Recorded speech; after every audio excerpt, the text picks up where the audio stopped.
All right. Good evening, everyone. On this special Friday night edition of the Unlimited Truth, we're on the eve of the 2 year anniversary of the Exile podcast. But you know what?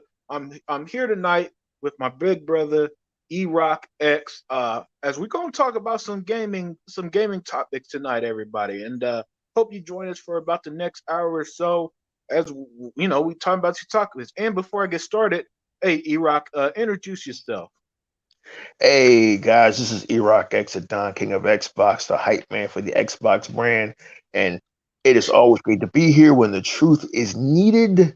That's when the unlimited truth shines through the night sky, not like the bat signal, but like the green light from Green Lantern's Yeah. ring. Whenever bullshit shows its light, beware our powers. Because Green Lantern's might.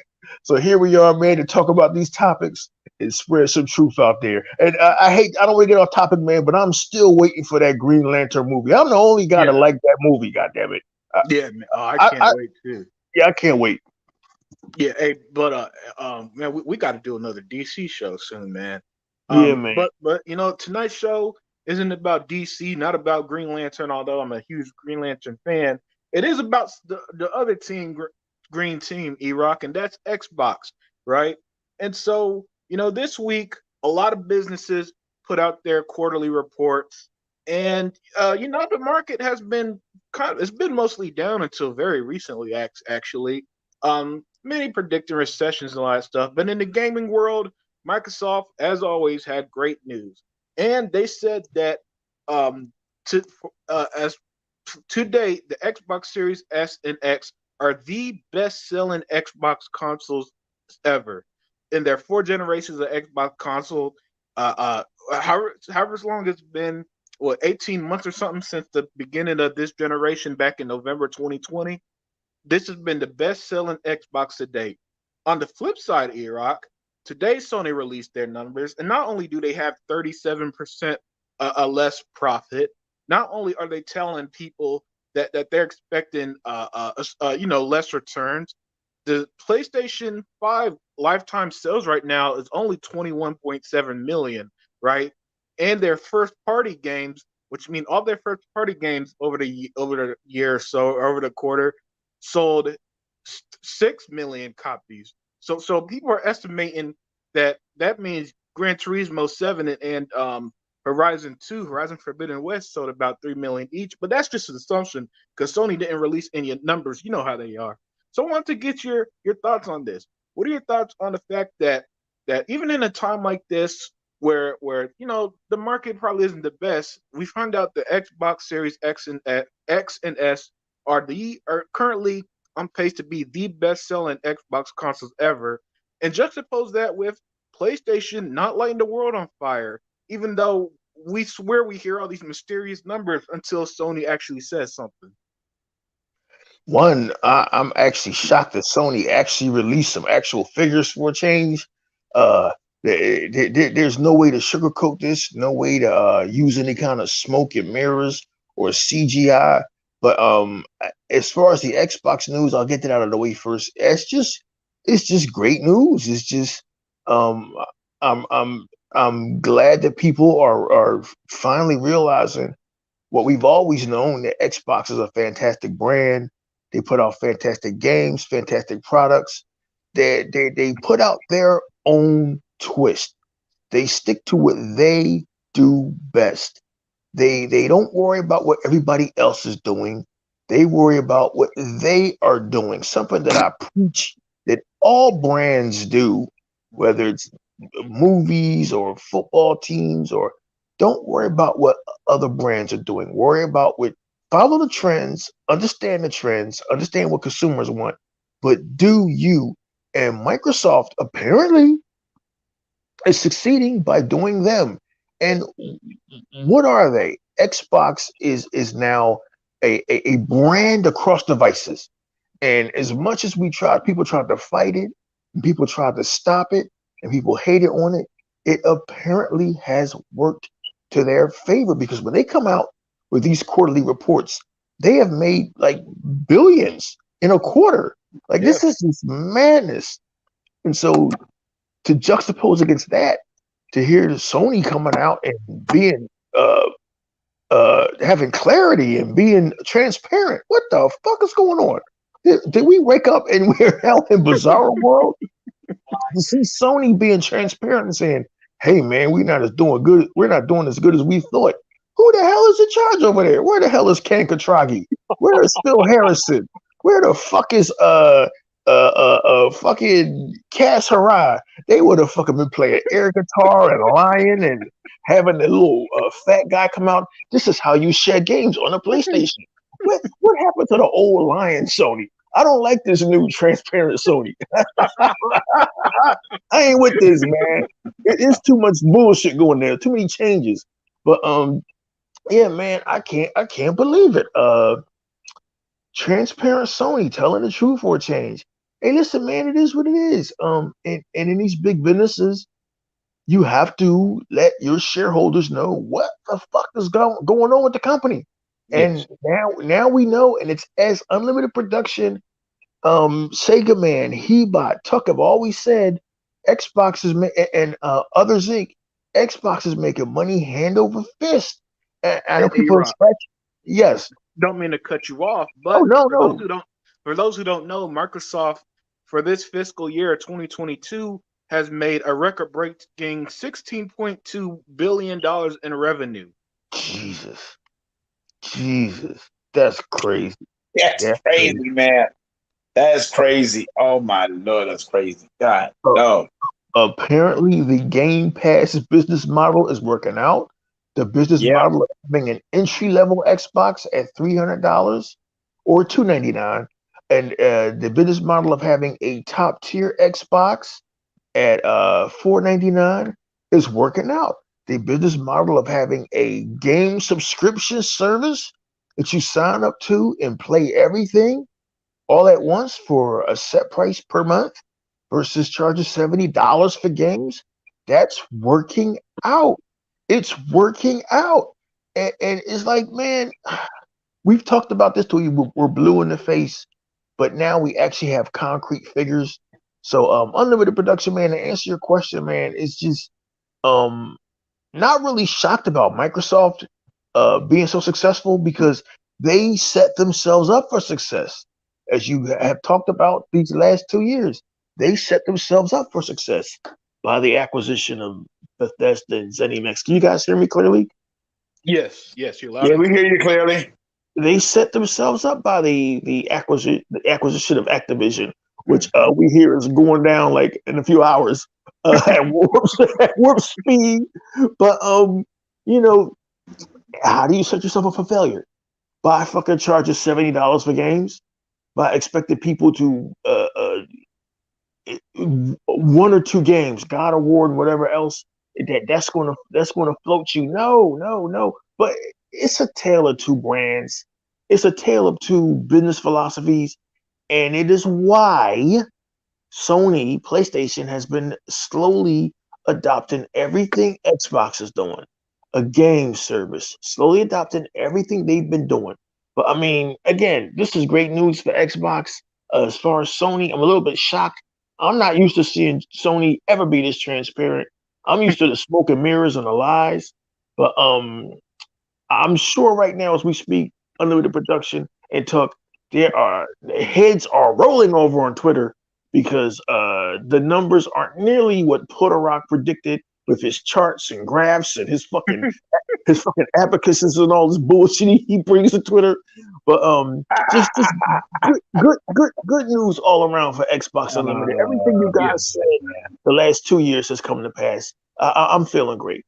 Oh yeah, man. You know what? We people like us who stuck around during the dark ages of the Xbox One, where you couldn't say anything good about Xbox without somebody hating you. We came out on top, man. Because we saw the writing on the wall early, and some of it is just basic common sense. How many times has E-Rock said that Microsoft innovates, Sony copies and pastes, right? And not only have you said that a million times, E-Rock, we just see it time after time after time. Last year was the year of vindication. This year, we're just reaping the rewards, basically. And what's crazy, E-Rock and Tuck, they're doing this with without a Starfield, without a Redfall, without a Forza. They're having record breaker numbers in 2022 when all everybody ever says, "Where are the games, Microsoft? Where are the games?"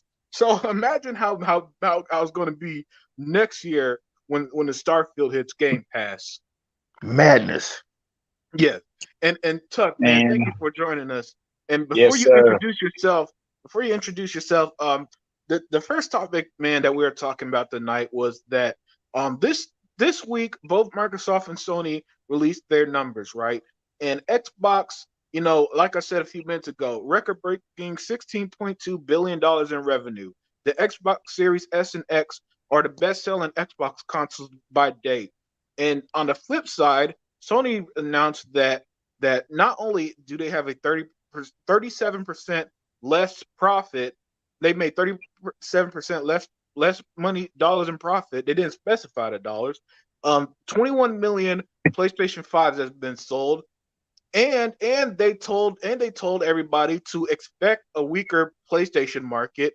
We really see, Tuck, how the everything is just polar opposite with these two consoles. And I want to get your thoughts on that, Tuck. What do you think about Xbox success juxtaposed to Sony's lack of success?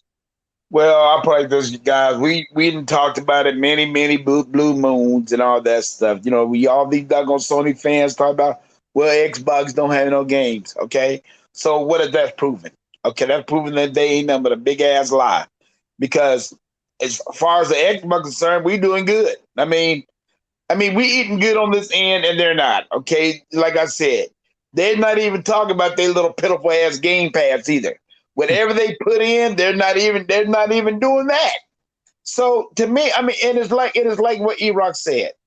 Okay, this Last of Us about to come out, right? Mm-hmm. It's already doomed for failure already. Okay, people are already talking about the game real bad and everything already. So that game is not going to make no money. And it's already bad enough that they had them two IPs that came out earlier this year, and they didn't make them no money either. Didn't make them no money. So that goes to show you, hey, sometimes it's not all about exclusives. You got to turn and put in the work. Hey, Tuck. And Xbox has to put in the work. Hey, Tuck, and let me add this, and you could please expand on this. Software sales for PlayStation has dropped 26%. Now remember, Tuck, they had two big games, like you said a minute ago. Two big games, and their software sales dropped 26%. Can you explain that to me? Shoot, I can't explain that to you at all. I mean, and what makes it so bad, Unlimited, it's just the fact that they got the PS4 and the PS5. Oh, I mean, there's no reason. There's no reason. But then again, here we go. Yes, there is a reason. Because you know the reason why it is? Because what have we always have said? They do not play their damn games. Dude, you had two exclusives come out earlier this year. They ain't selling worth a damn. They wait until they go down to the bargain bin, and then they want to play them. Mm-hmm. Okay? I'm so tired of people saying, well, Xbox don't have no games. Dude, they got that game. What's that game called on? A Fall? What's the name of that game? As Dusk Falls. As Dusk Falls, okay? Dude, I'm telling you. The more and more I play that game, I'm going to tell you right now, the more and more I play that game, at the end of the year, when we do our rewards, I'm going to vote that game right there so far right now as my game of the year. Nice. Because the game do so much stuff. I mean, it's just like a real life scenario of going on in real life. So you can't beat that. I mean, and then you get all these PlayStation fans saying, oh, well, y'all don't got no games. But I was like, what games are y'all playing? Y'all ain't playing no games. Hell, y'all got a Game Pass. Y'all not even playing that. And then today, I'm just now hearing that they just now getting Quick Resume on their system. I'm like, hell, y'all should have been having that since day one. I mean, come on, y'all. I mean, hey, Xbox, what Xbox is doing, oh, man. I mean, they eating them up, man. They eating them up. And I mean, And I'm going to tell you right now, and E-Rock's going to take this out of my page. If they keep them numbers up on the PlayStation, we might not see PlayStation no more. We might not even see Sony as a brand no more. Because the only thing we know, the only thing that's keeping them afloat now is the PlayStation. They got that high dollar ass TV out there that's not selling with a damn, because everybody got the same specs and graphics. Everybody got the same spec on every single one of these TVs.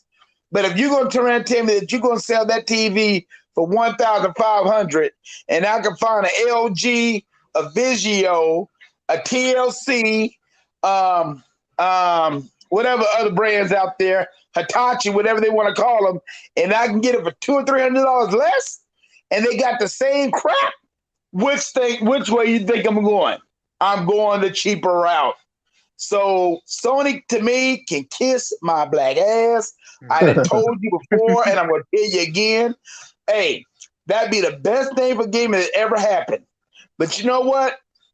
I just want them to keep their little asses around so we can embarrass the people and all that stuff, because that's what we need to do.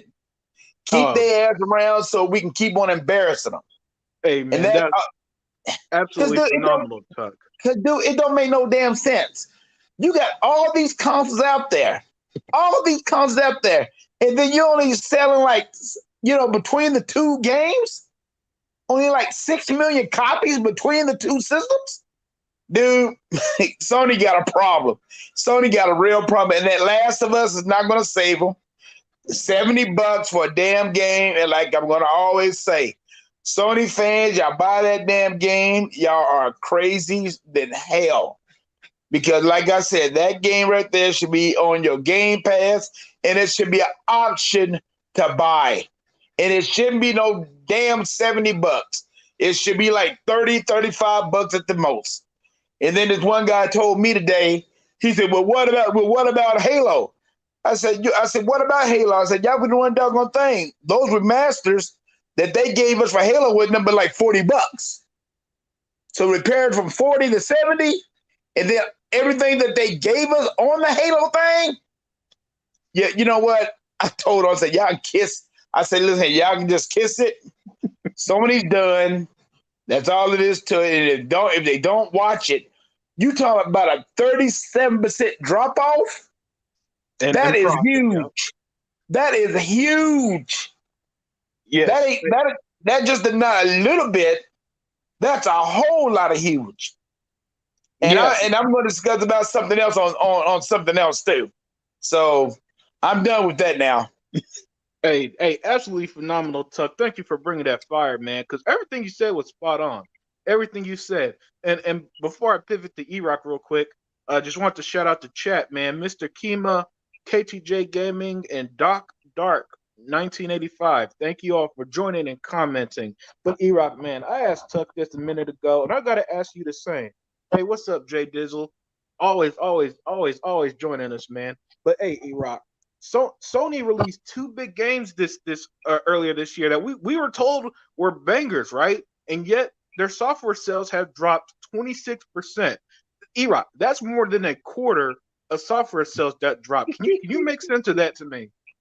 No, I can't make any sense of it because all we keep hearing about is these bangers. So, can you hear me? Yeah. Yeah, we can hear you. What that means is that people aren't, as Mr. 100 has always surmised, people aren't buying these games.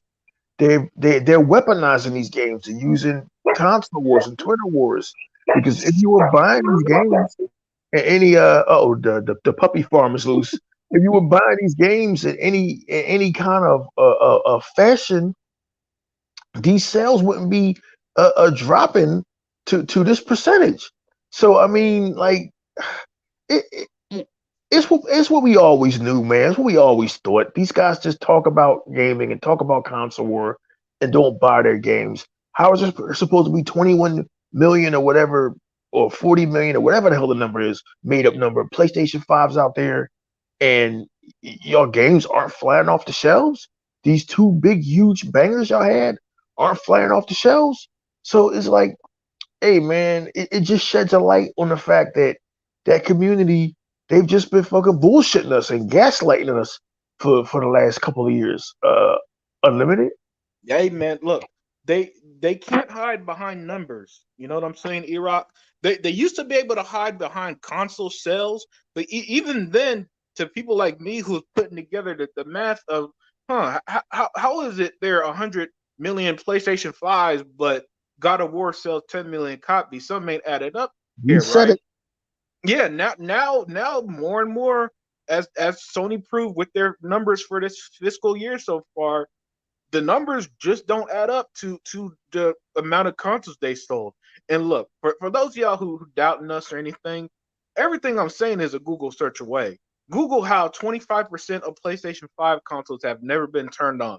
Google their recent sales. Google have they're not given us specific sales numbers of Horizon Zero Dawn or Gran Turismo 7. They're just combining everything and saying, "Oh, hey, oh, our first party game sold 6 million copies and all this other stuff," not giving you any, because first party could also include Spider-Man and any other older first party game, by the way. So let's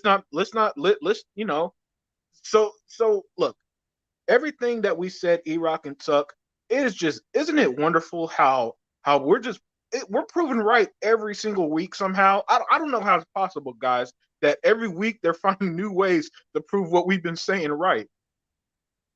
And it's just so crazy because instead of I I've never seen anything like this generation of gamers in my life. Instead of just saying, you know what, man, I'm wrong, y'all got me. They just double down on the stupidity. They just double down on it, and instead of worrying about what's going on over there on their platform, when's Starfield coming out? What's happening with this game? Oh, look, your game got delayed. Boom, and then y'all have a delay. Haven't y'all learned yet to just like if I was a Sony fan, I would be like, man, I better not say nothing because as soon as we say something about Xbox, something happens to us. Didn't one of their games get delayed this week? Like, Oh I, yeah. The Star Wars game got delayed indefinitely. damn, like, damn. But like, yo, man, this shit is just crazy. But yeah, man, they've been gaslighting us for the longest time about how well their games are doing and these bangers and everybody wants these bangers and Zaire, everybody wants these bangers and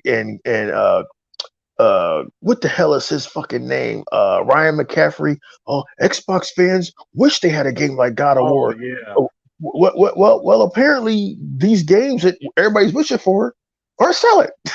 So, like, um, y'all been gaslighting us and bullshitting us all these years, all these fucking years. So I'm just loving it, man. I'm just loving these chickens coming home to roost. All of the stuff coming out to light. It's just fantastic. Yeah, hey man, and Vodka throwing shade at Tuck. He said Tuck must be serious. He's not eating. Hey No, man. man, I'm telling you, man. And that's what makes this doggone thing so pathetic now, y'all. Sony can't sit back and tell no lies no more. The people who the investors, they getting tired of it, so they can't sit there and lie no more. They used to can be bringing on them doggone lies, but but we know the truth. We know all them damn games is not selling like what Sony want to do. Hell, I mean, like the Spider Man, they try to make a big thing out of the Spider Man deal and all that stuff. Hey, when they bundle the damn game with the damn system, they counted them as the numbers, and those numbers should not have count. Just like my brother Hebot said, those should not have counted. But Sony gonna do it because it makes them look good. It makes them look good in the eye of the beholder, and that's all it is to it. But those damn shareholders, they know what the hell's going on, and they see those numbers. And if you don't think they're not getting pissed off, and you wait till that damn Last of Us come out, what, September the 2nd, and it doesn't do what it needs to do, oh, they ain't even gonna be pissed them off. And when God of War Ragnarok dude come out, it ain't even gonna do the numbers that they think it's gonna do. Because like we said, there's too many good games coming out around that time. Call of Duty, which I don't like Call of Duty, but I'm gonna go ahead and buy this one. because I just want to I actually like that Call of Duty, but I'm going to actually buy that one. But the thing about it is, y'all, when it comes down to it, what option is the best option for us right now? The Game Pass. Okay, the Game Pass, the best option for the Xbox brand. PlayStation can't hold a candle to it, and that's all it is to it. And the thing about it is, like we always said, you get an option either to play the game or either you can buy the game. Either one, it doesn't make no doggone difference. But you hear all these damn people talk about, well, you still got to buy the game. I said, no, you don't. You don't have to buy the game. It gives you the option if you want to buy the game. Now, some people buy the game, some people don't, just to support the developer. And the biggest thing of this whole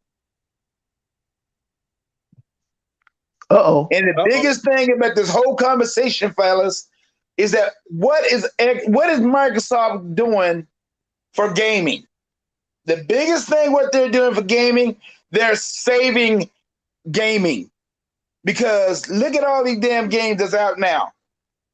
After a month or so, they might not sell. So what do? They come to the Game Pass. They give them the option to turn around and either try it, and they can still buy it for a reduced price. And that's what I'm talking about. I mean, So I don't know what the hell Sony's doing, and I really don't give a crap about what the hell they're doing. But all I know is people is not even talking about their little Game Pass no more, but everybody's talking about the Xbox Game Pass, and that's how you rock, and that's it. I'm so tired of people talking about Sony this, Sony that. Sony is about a piece of crap. And I hope and you know what thing? I want them to stay around.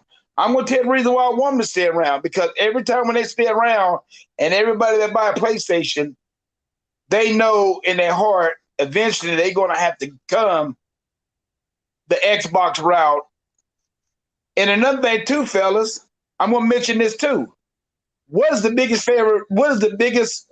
biggest thing what's going on with the Xbox right now? Why people can buy Xbox Series X. Okay, you go to Best Buy, All Access. Yeah. Now you got Verizon being involved in the All Access program. So there's no reason why people cannot get an Xbox Series X if they want to. Now, am I telling the truth or not? No, hey, spot on, Tuck. You spot on, bro. We can't dispute nothing you saying. No. Tuck been having. Hey man, where is Sega man? Because if he was here, he'd say, man, Tuck been eating his chitlin regimens. Hey man, Tuck been having just nothing but clarity all month. But Tuck been killing it. Yeah, he been killing it, man. It's all facts. It is what it is. My only argument with that, Tuck, is I don't want them to come over here, man. I want y'all to stay over there and suffer. I don't want y'all to come over here. Stay over there with y'all bangers and you don't want those bums. Stay over there and pay $70 for remasters. I don't want y'all over here. I want y'all to continue suffering because I'm having fun gaming, man. I still have to get on Bright Memory. I still got to finish as Duck Falls, man. You know what I mean? I got a backlog over here, man. I can't get to all of this shit. We don't want the bums over here. We don't want them. Hey, it's He-Bot. What's up, He-Bot? Hey, He-Bot. Yo. Hey, how you doing, man? Tired. Are you? Tired. Oh man, yeah, you sound a little tired. If you need to go, let on us the know, road, man. like you see me always on the road again. Oh, yeah. I'm always scrolling down that moonshine again. Huh? What state you in now? Connecticut? Yeah. I'm trying to make my way up there with some moonshine, Hey, what's up? I gotta maintain the business. Hey, man, do what you got to do. But hey, He-Bot, man, while I got you, however long you can stay in. Oh yeah, hey, 100, man. What's up, man? What's up, 100? Hey, He-Bot. So this week, to catch you up and everything. Yeah. Sony, What I walk into, because I'm a little bit out of touch. So let me. What happened? What was going on? That truck was on his chitlin rant. yeah, hey, but before I get to you, hey, Fire Boss, man, what's up, man? Thank you for stopping by, my brother. Fire Hey, Boss, hey, hey, damn, it's been a while. hey, Fire Boss, we looking forward to you joining us this Sunday, man. It's the 2-year anniversary of the Exile podcast, man. Get with me on Instagram. Yeah, Yeah. We yeah. need. Hey, you know, as the check starts getting fired up, hey, he bought. So this week, Microsoft and Sony, like a lot of companies, released their numbers this week, and you know, these are two brands, Xbox and PlayStation, that are on polar opposites, right? Xbox, they announced that the Series S and X are their best-selling consoles by date. They made a record-breaking $16.2 billion in revenue, and you know, and I believe that they've been the best selling console in the US for 3 quarters straight, if I'm not mistaken. Hey, he got the Green Lantern power ring. That's what's up, man. And on the flip side, he bought Sony this week on their, actually today on their profit, you know, on their reports, are telling people, hey, expect weaker PlayStation business. Their softwares he bought dropped 26%, even though they had two major games. I saw that. And they have 37% less I saw that. profit. So I want to get your thoughts. So I want to get your thoughts on this, Hebot. Well, I had to wear the Green Lantern power ring in the Unlimited Truth. You know what I mean? Nice. With our boy Hal Jordan over here. So Yeah, anyway, John Stewart, man. John Stewart, that's right. Guy. John Stewart, that's right. With our boy John Stewart hosting. So, you know, look, it's funny because I know when Xbox mentioned that the other day, everybody was like, "Oh, that's what happens because you keep putting your games on Game Pass and nobody want to buy nothing." And yet it comes out that their numbers are way lower and way more, down than the Xbox numbers. You see what I'm saying? Yep. And to be honest, you know, I'm gonna put a little bit of clarity. It is the summertime. You always see drops in the summertime because the reality is big AAA games don't really come out in the summertime for whatever reason. I guess these people think that gamers don't play because they go to the beach or because they go on vacations. I mean, people still play when they're on vacation or wherever they go. That doesn't detract them from playing. But if we go back to history in gaming, AAA games really don't come out during the summer. It's more of the smaller stuff. Every once in a while, you have here and there a drop of a AAA, but not, it's not something that happens frequently. So that's probably another reason why the sales numbers are down. But it's just funny how they try to blame Game Pass for low sales, yet the people that claim that only gamers on PlayStation buy games, and then you look at the data, and the data is complete opposite, and says the complete opposite of what they always are so vocal to say on Twitter and social. Like, we buy games, y'all don't, and yet look, their numbers are way lower. You see what I'm saying? Hebot. It's one thing if it was like lower, but it's 26%. Yeah, drop in I think Xbox was like 11, right? Yes. But it was like 11, again, and Sony was like almost 36% in total. 37 in profits, 26% drop in software sales. So right. People aren't buying the games. Something's not adding up here, Hebot. And it's weird. I could have sworn people had told you for years that Xbox is dying. Right. The same way I could have sworn because we are Game Pass, we don't buy games. So if we have higher numbers, even though we have Game Pass, what is their excuse? Hey, but Hebot, how many times has Sarah Bond, Phil Spencer, Matt Booty, everybody who works at Microsoft has said Game Pass subscribers do what? Buy and play more games. Yeah, it's helping with sales. They're literally buying more games who are subscribed to Game Pass versus non-Game Pass subscribers. And yet the people, apparently the business experts, don't know shit about business because they've been telling us for years Game Pass ain't sustainable. Listen. And you guys, and the other thing is that remember that we're getting a lot of smaller, right? A lot of smaller indie games as well that are not as expensive. Like, I don't know if you guys noticed, but for the last 2 weeks, we got a plethora of shoot 'em ups that either never came out, that were only in Japan before, on PlayStation, for example, and on Nintendo, and even Dreamcast stuff like Gunbird that just dropped out of nowhere, and they're only $10. So games are selling on the Game Pass, and it gives you and on the store, and also when they're on Game Pass, people are buying games because they have flexibility on Xbox. You see what I'm saying? I saw brother Hebot. Sorry to cut you off. I don't mean to cut you off, brother. I saw brother Hebot on one of his playthroughs playing something Del Sol. I forgot the name of it, man. Yeah. The Soul Divide. Man, I bought that shit. Yeah, it's good. Soul Divide. That never came out ever before. It's an arcade game, and it never came out on consoles, on American consoles specifically. It's fucking Before. brilliant. It's the first time. This is why you watch Hebot, because you get turned on to some shit that you would never ever fucking think of getting, that you would ever know it was out there, and it's further proof that we buy games. Yeah. I mean, and we got flexibility, Iraq, because whenever we buy, like for example, Bright Memory, right? We supported it when it came out, and it's not on Game Pass, but because we supported it when it came out, we bought it. We got a discount. Yeah, so it's $15.99, and we could, not worry about if we have to buy other games, because we get these good prices, and then we got Game Pass to fill in the other void with games that maybe we want to buy, but we can't buy it right now per se. But you know what I'm trying to say? And we can make the risk of not buying them and just buy something like Bright Memory, for example, in order to play it as well. You see? This is unimaginable. And that's the thing. It's the freedom. We never had all these options back times. Hey, but we never had all these options back in the day. Yeah, exactly. Listen, I've said it 100 times. I'll say it again. When you have the freedom of something like Game Pass, you're going to play more games.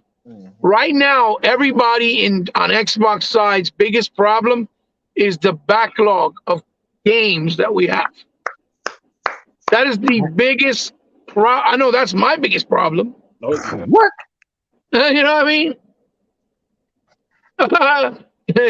Yeah, it's, I try to show people games that I know probably they didn't even see, and then they'll check them out like, oh, damn, this is cool, and they'll go buy it. You know what I mean? That's what this channel does. That's what I try to do, because I know there's a lot of good games out here people want to discover that maybe didn't know, right? If you don't know about it, how are you going to be able to discover it, right? And that's what I try to do, and I'm glad that I can influence people into playing more games, because that's the point. That's the whole goal, right? So we don't miss out. So we all get a chance to experience them and play them. Maybe some better than others, but I'm not saying that you're going to like every game I like, right? I'm just saying I'm trying to point out what a good game may be that you might not know about, and check it out, and the prices and stuff like that. Like that Soul Divide was $10. Like I said, it was never out before. It was an arcade classic by Psychosis that they published, and finally it's on Xbox. And it didn't even show up in recent releases. So if he bought it, it just showed up. It just showed up. Yep. Just like Striker Force Part 1, 2, and 3, or Striker Force 1945 at the end. 1, 2, and 3 came out. Gunbird, that game is going for like 200 plus on Dreamcast if you want it physical. They have it right now in the store. Just showed up in like 2 days ago. The game is only $10. Then they have Gunvolt. Then they have Gunvolt 1, 2, and 3, which were only available until now on the Nintendo portable DS system. And they finally made their way to console, and it's on Xbox. You know what I mean? Like Klonoa 1 and 2, you can buy that as well now. Physical or digital. They even have a demo for it. We never had Klonoa, the series. And that was from Namco. So the ecosystem for Microsoft is just getting broader and bigger every time by the minute, because we keep getting stuff new on Game Pass, and then we get shit unannounced, and then we're getting the shit that we're supposed to know about. Like we got a release date officially for Grounded. It's coming out, September 28th. Yeah, it's grounded for everybody, but the pleasant surprise is is that now Ground is going to have a campaign. Nice. You Yeah, see what I'm saying? yeah, I So forgot to mention that. now a person like myself that I didn't really care about the game, guess what? Now I have interest because if it plays out like something like Honey, I've Shrunk the Kids with action, then I'm interested in seeing at least at the very Which, least checking out the campaign. yes, he bought, which is what was advertised. But of Right. course, it was a game in progress. But as Yeah. I played it, damn, 2 summers ago, I said, "Yo, this has potential." So Mhm. now Yes. it's got a damn campaign. That's gonna be what's up. Yeah, Yeah. Yeah. They did like a Yeah. nice little featurette. I think it was like 15 minutes, maybe 10 minutes long, talking about it. And it was the one guy saying how hard they've been working on it and what they wanted to do, what was their goal. And thankfully, with the help of people supporting it, since they put it on preview, right? Games for preview. And now the game is finally able to be finished and shipped out as a whole, as a whole game. And I believe my son purchased it when it was just I think it was like a certain price, like 15 or 12 or $20, something like that. When it was on preview, engaged with preview or whatever. And so, now you can own the whole game for that price, you know, for us who supported it, right? So yeah. again, it's just funny.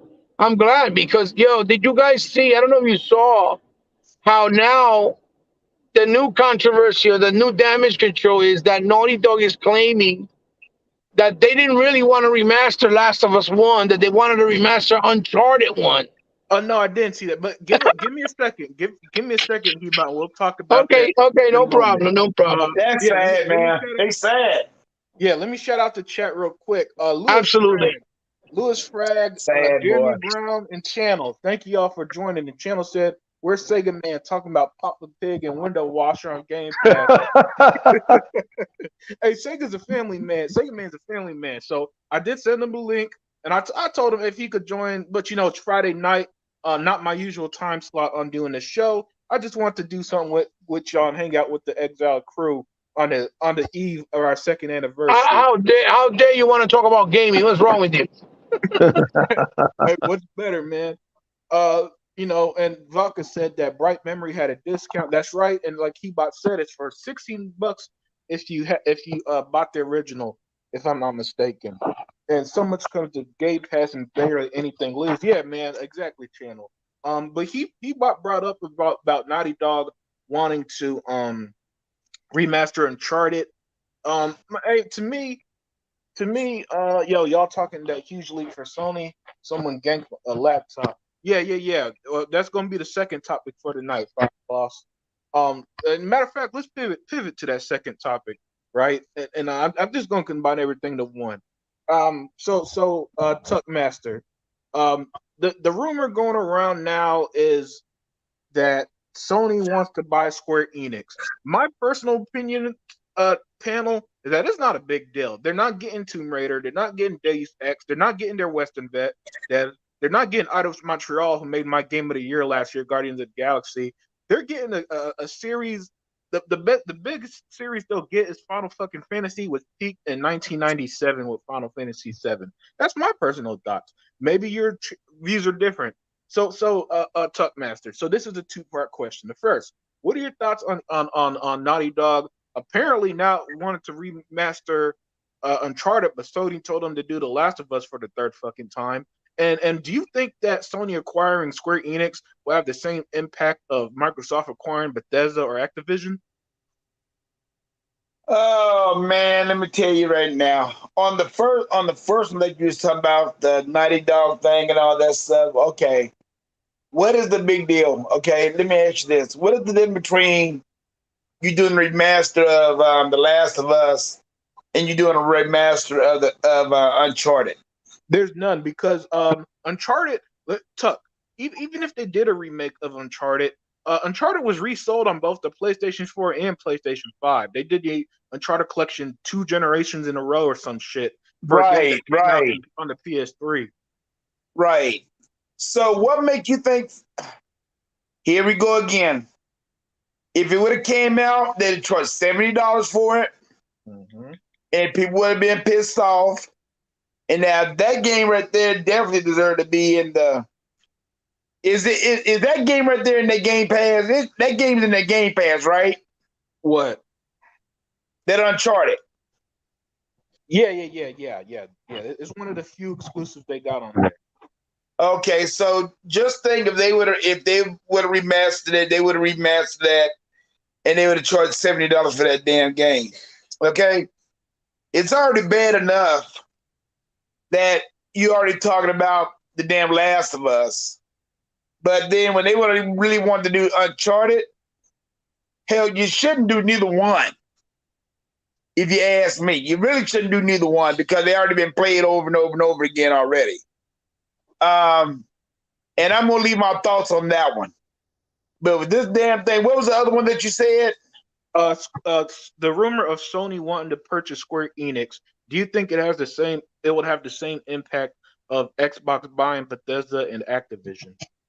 Hell no, because the thing about it is they losing a lot. I mean, hell, if I'm gonna purchase Square Enix, I want all them damn games to come with it. I want all them Western games to come with it. Okay, but the way I say it's like this: if they want to buy Square Enix, all they're gonna do is get these Japanese IPs and all that shit. And there's not that many games they got on that system that's really, I mean, that I know of besides Final Fantasy that I think anybody would really want. I mean, maybe I might be out of touch, but I think that might be the only game. And I'm hoping. And somebody told me that they want to spend like close to 30 million. I said 30 million for one damn game. I mean, I don't know, but I don't think they're going to get it because what I'm hearing is that they say Final Fantasy is really made by. I mean, are they Japanese, or I mean, are they Chinese, or are they Western? Who? Final Fantasy. Final Fantasy. No, that's the Japanese RPG. Japanese stuff. Okay, so if they do buy it, which I don't think they're gonna buy it now because hearing this financial report and all that stuff, dude, they ain't gonna have the money to get it. I mean, what? How much they gonna spend for it? That's the thing that you got to ask yourself. If it's anything like the damn Bungie deal, which we know that was all a damn debacle right there. If they do that crap, man, please. Best of luck, but right now, Xbox got it going on, and like we already said, if they close this deal, next month, like y'all say they are, it's over. Sony can pack their doors up. It's over because you gonna have all these damn games that's gonna come to Game Pass, and you still gotta buy them on the PlayStation. And I bet you, and I'm gonna take a word from Hebot. Right now, I bet Cuphead wish they would have kept their ass right there on the Xbox brand because I know people's not playing that damn game on the PlayStation. I know they're not. Hell no, they're not. So they should have just kept their ass right at home, and Microsoft would have took care of them. But no. So that's it. All right, excellent way to put it, Tuck. And with that, I'm going to pivot to my brother E-Rock. And again, the two-pronged question. The first one is, as Hebot said, the new damage control from Naughty Dog is apparently they want to remake Uncharted instead of The Last of Us, which would have been a waste of time in my opinion because that was also resold on the PS4 and PS5. And with the rumor of Sony being interested in buying Square Enix, do you think it'll have the same impact that Bethesda and Activision deal did for Microsoft? Because you know that's what they'd say if that happens.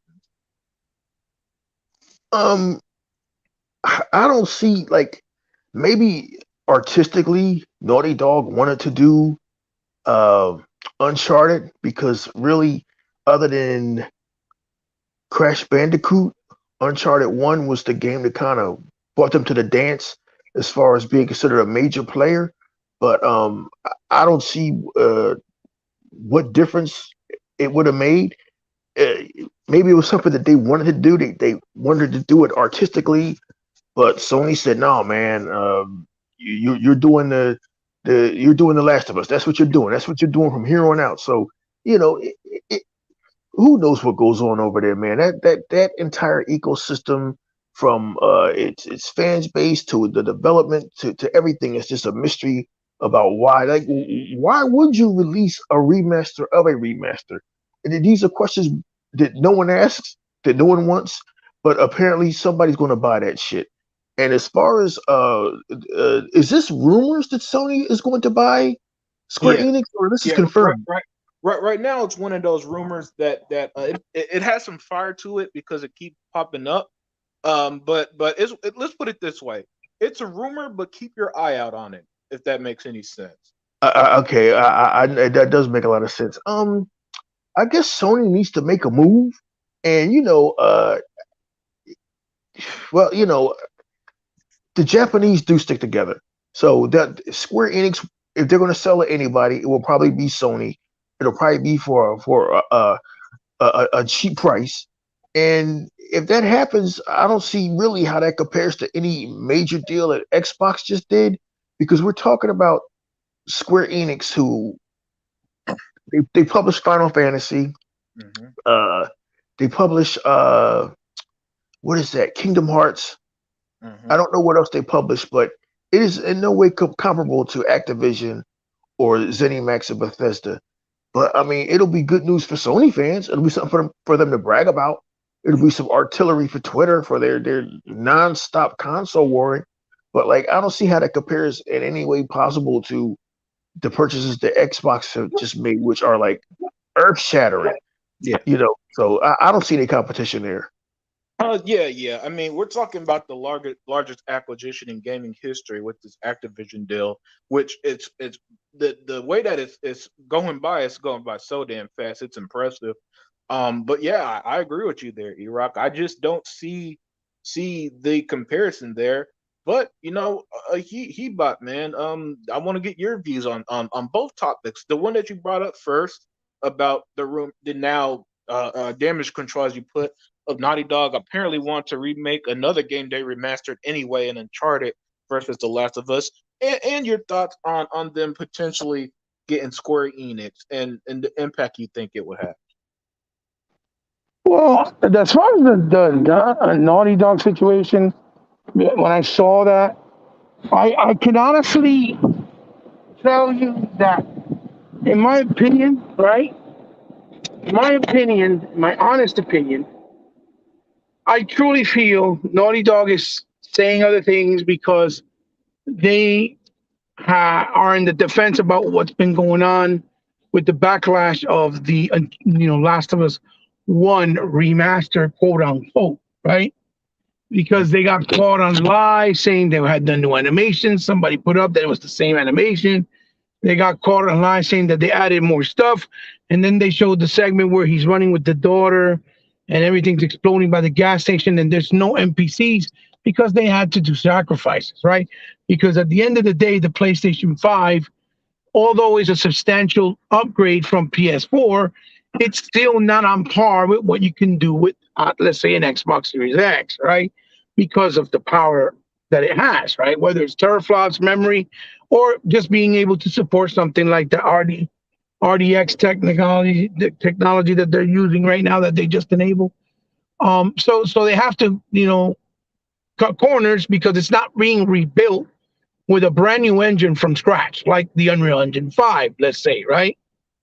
I think that they got caught, with their pants down. I think that they know they got caught with their pants down, and so now they're trying to kind of damage control it by kind of moving away the needle to the other direction, or the eye, so to speak, of people, so they'll stop talking about it because the game is still a ways out to release, and it's already getting all this negative press. I'll be real honest with you. I doubt it that it's going to do any type of numbers, okay? The way they think it's going to do. But the reality of it is Sony pushed for that because they have the TV show coming out. You see what I'm saying? Since the TV show is coming out, they want to influence whatever new people watch the show and be like, oh, what's this? This is Lost Last of Us. Oh, they got a video game about it, so that they can entice maybe new audiences watching the show and go play it on the PlayStation. Because as we all know, they just announced that to this day, even though it started its audience on PS3, it's only been about 10 million people that really bought and supported the game, right? Yeah. Yeah. And that's basically what the situation and the reality of the situation is. They don't have as much people playing their flagship title that they got the most accolades for, right? And because these are the accolades that they're that they're hoping to continue to go forward with. So, they say, well, let's just keep pushing this title. As long as they buy it, we're good, right? Because Sony always tries to find a way to kind of undercut and be cheap about whatever they do. And, not too many people like to call it out, but they've been doing this since their very inception, right? Since the PlayStation 1. So it doesn't surprise me. Now, if the fact that they wanted to do Uncharted 1, is it true? Maybe. It sounds to me like more like them trying to make an excuse, but I don't see why that would be a thing, even though I think what E-Rock said makes a lot of sense. Out of all their titles in the most recent future that we've had, or present day rather, Uncharted is probably the one that looks the most dated, right? I mean, Uncharted 1. And we all know that collection was really a bump in the resolution as far as the picture quality and as far as the frames per second, right? Not really character models or not really, environment textures or NPC counts or special effects like a ray tracing and things of that nature. So to make it look more modern and up to date, I would see why them making Uncharted would make more sense. And it probably would have been better for them because that's what they did with Gears 1 when they did Gears 1 Ultimate. And you can see the difference, right? And not just feel it, right? It was there. It was more present and more obvious that they did actually put some work in it. With this Last of Us remaster, it's just character models look more refined like they do in the Last of Us 2. But everything else looks lackluster, right? So, if it wasn't they were pushed to do it, that means Sony just wanted to capitalize with the upcoming TV show. But to be honest, why, in my opinion, I think if Uncharted if Naughty Dog, right, wants to go back to their roots and do things that are kind of, pretty much more creative on from them, I don't know why they haven't done a remaster of, let's say, Jak and Daxter. Because Jak and Daxter was an incredible platformer, original IP that they created long ago. Until this day, it's never been revisited, right? It's not the modern Sony formula, though. So it has I know, but I'm saying like that would probably bring them much more positive attention and actually work in their favor because the game has been dormant for so long. You see what I'm saying? And they should have tried to make a risk and a move of a risk, like making a remaster with something like that actually would make sense to remaster because it's so old. If you look at the PS2 version and the PS3 version, it's just basically a cleaner version of the PS2, and those graphics look super dated. That's completely dated, right? So it would have been way more sense to make it look like, Ratchet and Clank, for example, right?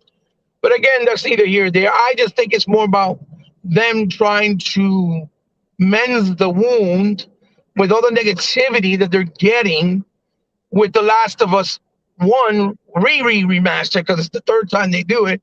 And they're trying to, try to find a way to kind of change the conversation within the social media aspect, the online sites, and even YouTubers that are influencers that are Sony fans that are even calling them out on the bullshit of the things they said that were lies, like using new animations, which they did not.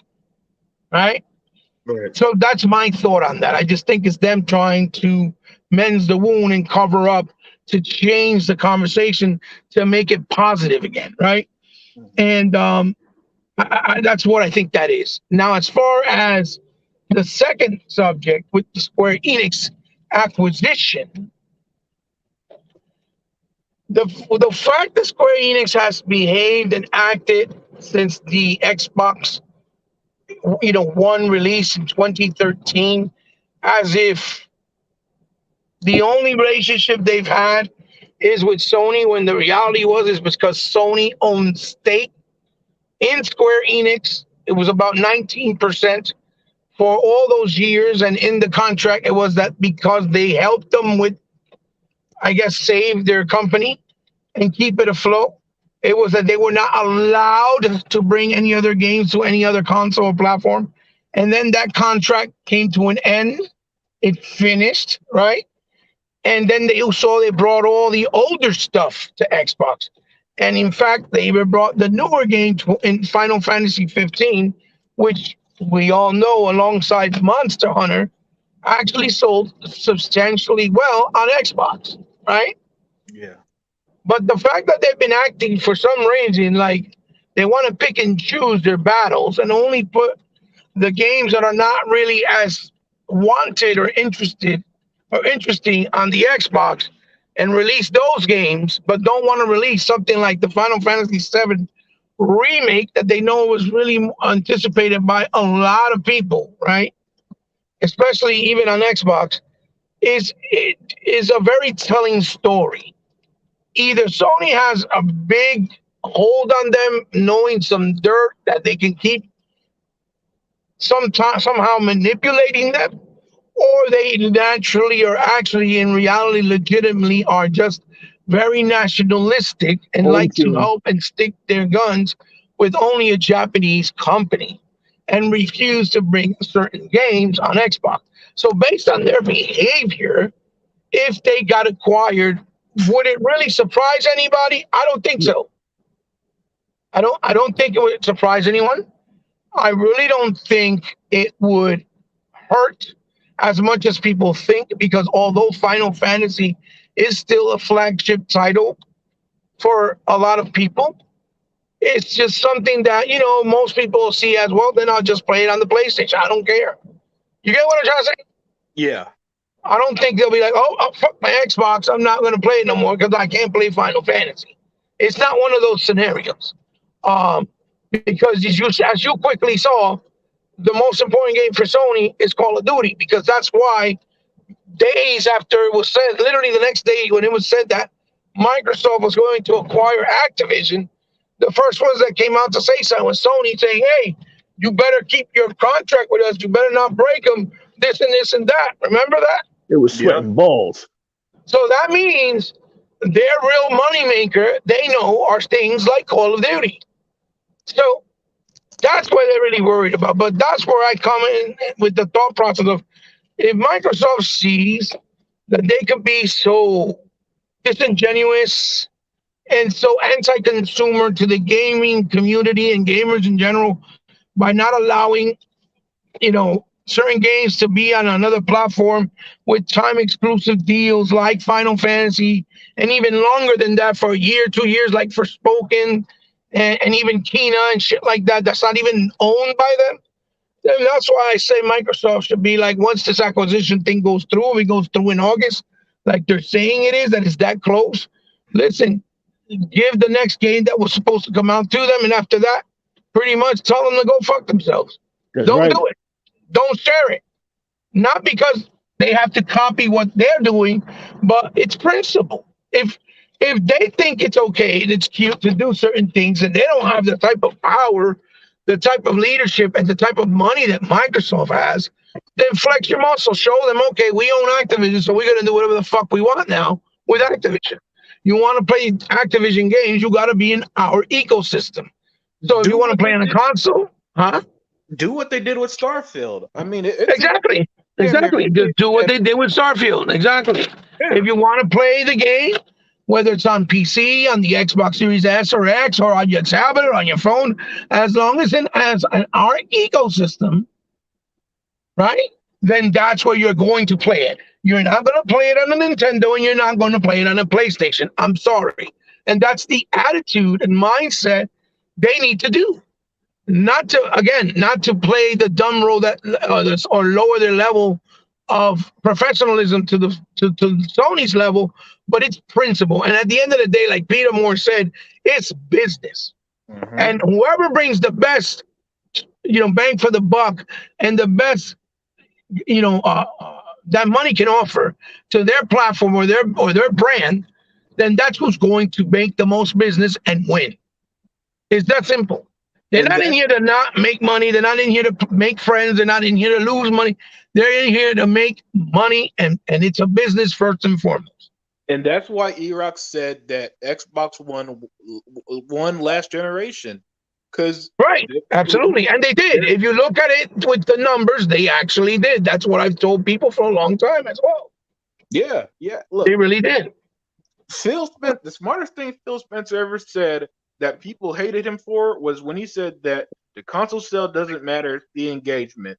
And it took people a while to catch on, but I remember the analogy he gave, saying something along the line, I'm paraphrasing here, it's better for us to sell, just throwing a random number, 2 million consoles, and all 2 million people are using our stores, buying our games, this and that, versus selling 5 million consoles and only 1 million of them are actually using it. Right? Absolutely. And, right. And as proof, as we saw with Sony sell numbers, apparently 21.7 million PS5s, 25% of them has never been turned on. And what did that result in, everybody? When 25% of the PS5s never been turned on, are inactive, that's because they're in scalpers' hands. Yes. Yeah, you have 26% people drop in software sales. It's funny how the math adds up. Right. And they almost match. Right. Yeah. They almost match 1 for 1. Right. Absolutely. You're absolutely right. Yeah, and you've mentioned Peter Moore. I'm going to pivot to our final topic of the night. So Peter Moore had an interview this week, and he said something very interesting. And look, I'm somebody who I don't always praise the console wars, but Peter Moore, as he said, brought up a lot of excellent points. And when Peter Moore talks, I listen, because he has had absolutely. He's had success everywhere he's been. Everywhere he goes. And he is a lot of people's favorite person who ever ran Xbox. I forgot the term there off the top of my head. So he had a very interesting interview where he actually talked about the good of the console wars and how he encouraged it and how he used that to pretty much motivate himself in the Xbox brass. So Tuckmaster, I'm gonna start with you. When Peter Moore talks, I listen, right? What are your thoughts on his views on console wars? Because the usual take is that, console wars are bad, this, and that. It's even a take that I've had, but I'm somebody who's willing to change my views when somebody who is either successful at something that I haven't been successful at speaks some truth, or I learn new information that's willing to change my mind on it. So I am kind of having a bit of a change of heart on the topic of console wars. I want to get your thoughts on Peter Moore, his views on console wars, how he used it to motivate himself on and pushing Xbox forward during the early days of 360 and so on. Well, I tell you right now, I love what Peter Moore said. I mean, I actually listened to the whole interview. The interview was like, hold on, Tuck, 1 second. Hey, Doc. I am reading the chat. It's just that there are 4 of us here, and the show would be way too long if I addressed every comment. But please understand, I do read the chat. I do read all comments. I appreciate every comment. And just because I'm not able to respond to everybody doesn't mean I don't appreciate it. So I just want to clear that up, man. Please keep commenting, man, because everybody in the chat is on fire tonight. But yeah, go ahead, Tuckmaster. Well, I mean, I love what he said. I mean, and what he's saying is kind of true, because it keeps you just think about it. It keeps us irrelevant of what's really going on, and I kind of like that. I mean, at first, I was like you. I said, eventually, the console war is gonna have to go away, but it's not.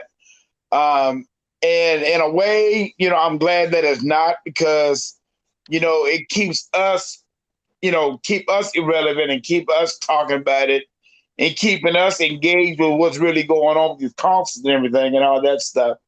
I just love what he said. I mean, what he said was true in a sense. I mean, now, don't get me wrong, I still want to see him go away, but we know I don't think that's going to happen anytime soon. But the way that thing's looking for Sony right now, you never can tell. But I love what Peter Moore had to say.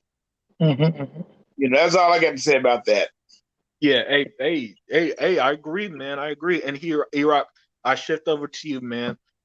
Peter Moore had a very interesting interview this week that originally brought to my attention, and he pretty much spoke on the concert wars and how he views it in a more positive light than I probably have. Because I got to be honest with you, E-Rock, I'm the type who gets sick of arguing over shit all the time.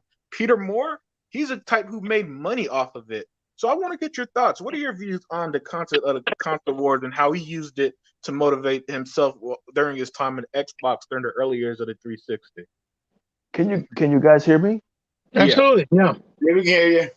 Who am I to argue with Peter Moore? One of my favorite executives of all time, not only from Xbox, but from the much beloved Sega era. I mean, just a great executive. Love to hear him talk. Love his passion. Loved his passion when he was with Xbox, especially coming out with the case in point, proof in concept. Him coming out with the Grand Theft Auto tattoo on his arm when Xbox had signed a deal to get all the DLC content for Grand Theft Auto 4 back in the day. Just a fantastic executive, a fantastic showman. I think when Hebot and I talk about disliking the console wars, we talk about this nonsense that goes on Twitter, the toxicity. Right. Back in the day, when Hebot and I were younger, and people argued about their favorite consoles, whether it was Sega Genesis or Super Nintendo, you were repping your brand and repping gaming and enjoying gaming. It wasn't this toxicity that we have now. So I think when Peter Moore mentions the console war, he's talking about it in a different context than we are. He enjoys all the competition that we saw in the early 90s of Genesis does what Nintendo don't, and blast processing and all of that stuff. And, what I dislike the toxicity. I dislike just how nasty it's gotten. And Hebot knows what I'm talking about. We don't have to go into details. But Peter Moore, he's hearkening back to days when console warring was a part of a business strategy. And it was used to get the fan base excited and geared up about buying products and about their brand. It wasn't about this nonsense. People living on Twitter day in and day out, and just console war has nothing to do with this shit we see now about people attacking developers and giving death threats to developers and death threats to voice actors and being glad that a company's going out of business. That is not console warring. That's being an asshole, right? Right. So, if Peter Moore fully endorses the console war, we're old enough and have been around long enough to distinguish and differentiate what he's talking about versus what we see on Twitter every day. Because what we see on Twitter every day isn't console warring. That's just toxicity. That's trolling.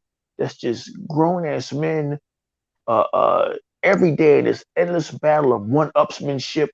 And these same people do not play games. These same people do not invest in these games like Hebot does and educate people on different games they should be trying.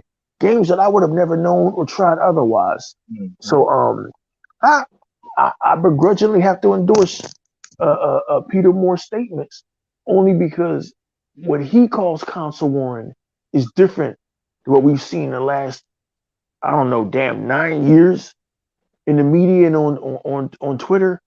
That toxicity I believe I want to see go away. I'm with Tuck on that one. I want to see that shit go away once and for all. And we can get back to, okay, Genesis does with Nintendo. That was fun. That was healthy. That's right. You didn't have anybody saying, man, I'm going to get your pictures and superimpose butts over them or some dumb shit. You know, this shit we see now is just absolute, just childishness. And it's gotten old and it's gotten tired. And I've got no time or no place for it. But as far as what Peter Moore is talking about, the healthy competition between fans and consoles, yeah, I endorse that. I'm with that unlimited production. Yeah, exactly, E-Rock. The way he broke it down was brilliant. And before I get to Hebot, I had Dark 1985 ask, pretty much how did Xbox win last gen? And Free to respond saying that Xbox lost the media perception, but had a better launch lineup of games, and they lost the console sales, but not the software sales. Basically, Doc, if you're still there, Xbox made more money overall, and as a business, that talks more than anything. Right. But yeah. Can I add something to what you're saying, brother? Yeah, go ahead. Also, Doc is a good dude. He's a good dude. You know, he's newer to the stuff. That's why he likes to ask questions. If you follow him his channel, which you should, because for the most part he does good content. And he's not a person that's trying to spread toxic shit and hurting nobody. You know, he does good content. He's basically related to Porter Rock. That's his brother, I believe. But he's a good dude. He's a good dude. For the you know, so go support him, and it's nice to see him here supporting us. Doc, also what it is not only that they make money, but consoles generations have always been one. Example, you know, for example, last generation Microsoft brought in a lot of new innovations and moved console forward, right? For example, like doing the adaptive controller for people that are disabled, right? Thinking outside the box, thinking, well, how can we expand this to everyone, right? Creating something like Game Pass to give, to give freedom to people that maybe are not economically stable, right? Or mothers that are like single moms or single dads or even grandparents raising their grandkids, you know, things like that, where they did so much for the industry as a whole. They had much more diversity in their games lineup that unjustly people in the media specifically, they were the first ones trying to push like they were bad games. And now today, if you look, right, you know, for example, at the media and even bigger YouTuber guys playing games. Now they're playing games like Sunset Overdrive and Quantum Break and Rise, and they're like, yo, these games are fantastic. You get what I'm saying, Doc? And this is the hypocrisy that was not exposed the way that we tried to back then, you know, now. And that's why, in the perspective of the reality of what was done for gaming, right? For gaming as a community, as an industry, Xbox basically won. They beat Sony in every way. Sony just went with what they had and kept pushing the same thing. Oh, that we got single player games, but you know, it took them about 3.5 years to start that process. And in that process, Microsoft, they didn't have first party developers because they never bought some during the 360 era. So they had to start buying developers and building, right? That's why they created the Initiative, for example. That's why they created Coalition, which originally was called something else. You know, to start, expanding their library, right, for the future, so that they would be future proof, right? So when people look at it, it's almost like the Wii. Think about it like when the Wii came out. The Wii was the most successful selling console of that generation of the 360 and PS3, but the reality is the Wii lost because it didn't have the sales in software. So for every one console that the Wii was bought, right, or every Wii that was bought, only one game was sold. Same thing with PS3. The ratio was 1-to-1. One game was sold for every console. But when you looked at the 360, for every 360 bought, there was 8 games being bought.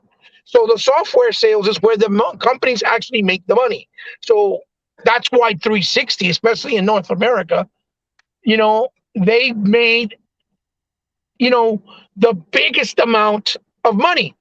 And last generation, even though Microsoft had the less sales, that nobody's saying that they won in sales as far as console, they did it.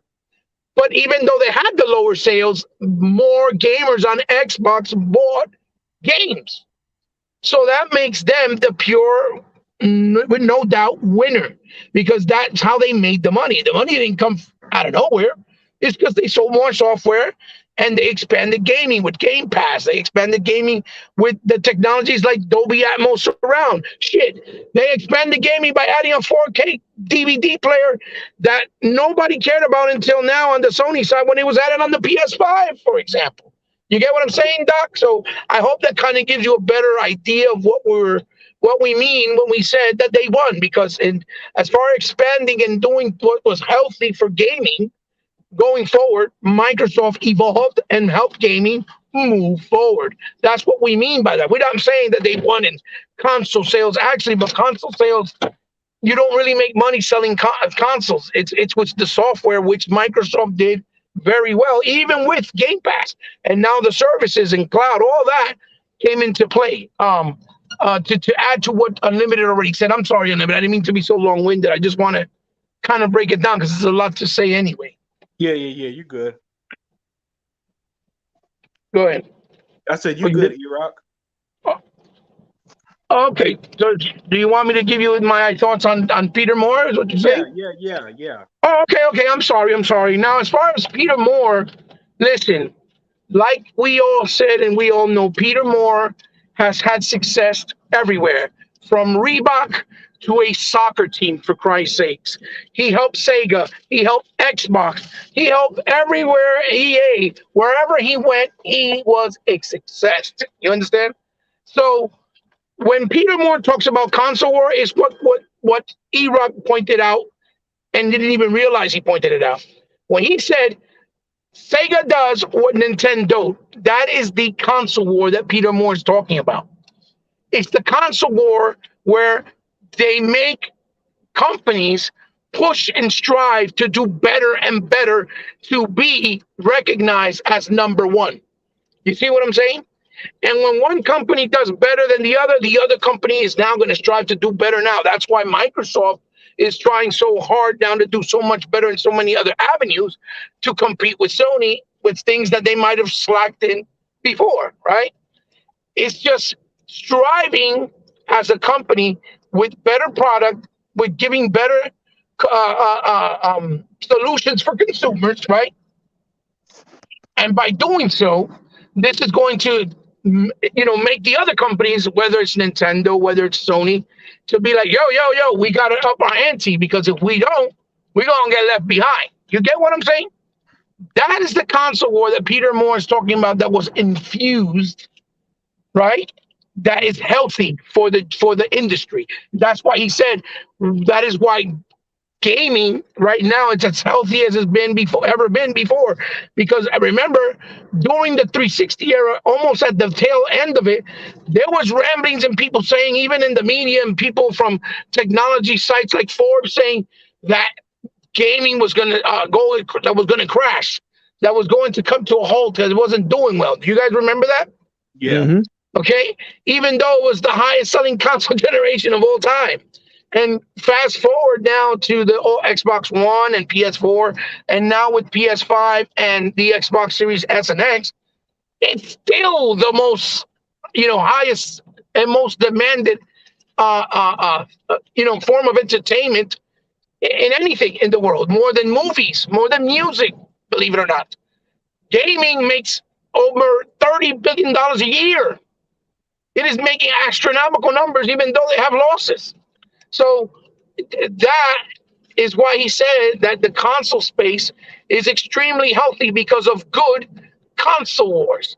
Not that crap and disgusting shit where me, E-Rock, and Sega Man met up just recently for the first time after 10 years. And it was an amazing moment to be able to hug my brother and tell him how much I'm honored to meet him, right? Yes, sir. In person, right?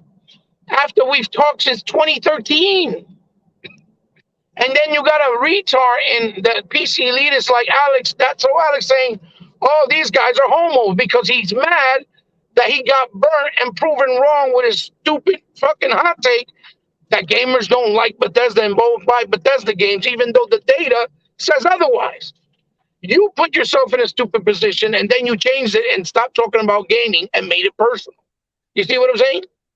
And those are the kind of console wars that people think are being infused in the community, and that's what we're talking about when we say console wars. No, console wars is calling out bullshit, saying things like when we used to do back in the day in the arcades and in our schoolyard. Yo, Mortal Kombat on the Genesis is way better than Nintendo because it has the blood in it, right?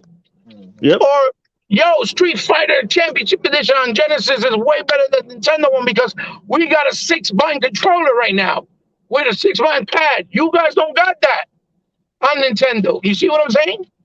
And those are the type of things and console wars that E-Rock stated and pointed out that are healthy that we've had.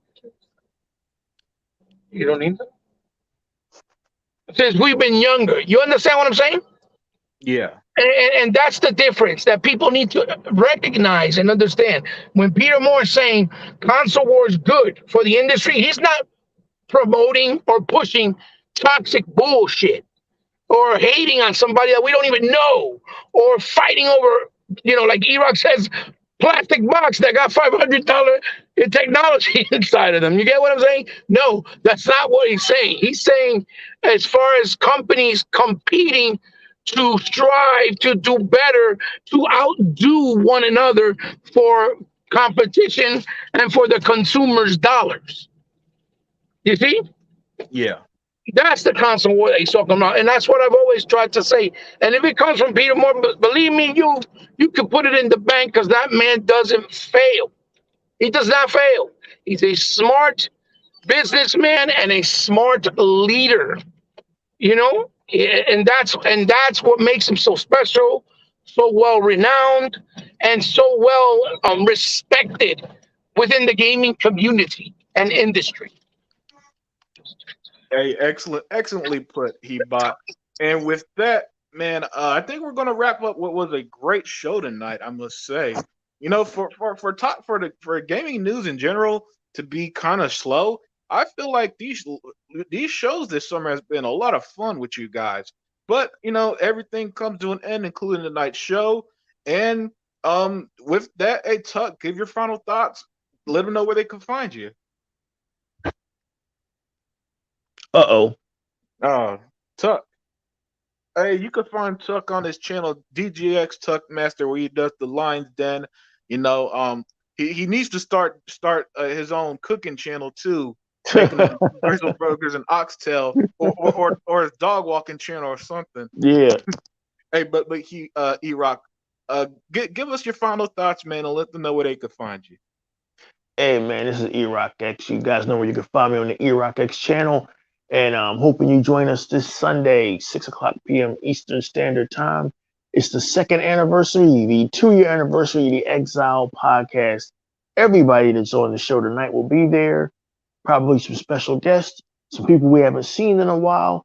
So I look forward to seeing you guys there Sunday night. And Unlimited Productions, always great to be a part of the Unlimited Truth, getting that truth out there because as always, the truth is needed. Yeah, indeed. Spencer Williams, hey, thank you for joining us tonight, man. I see you just popped up. On the rest of the chat, you guys are absolutely fantastic. One day, we're going to do a show and we're going to dedicate ourselves to the chat because they always leave good stuff, and I do like interacting with them. But guys, please keep commenting, even if we don't get a chance to read them. It's just because with 4 or 5, sometimes up to 6 people. It's just a little too much. It's just a little too much to get everybody's views on these topics and interact with y'all. But don't worry, guys.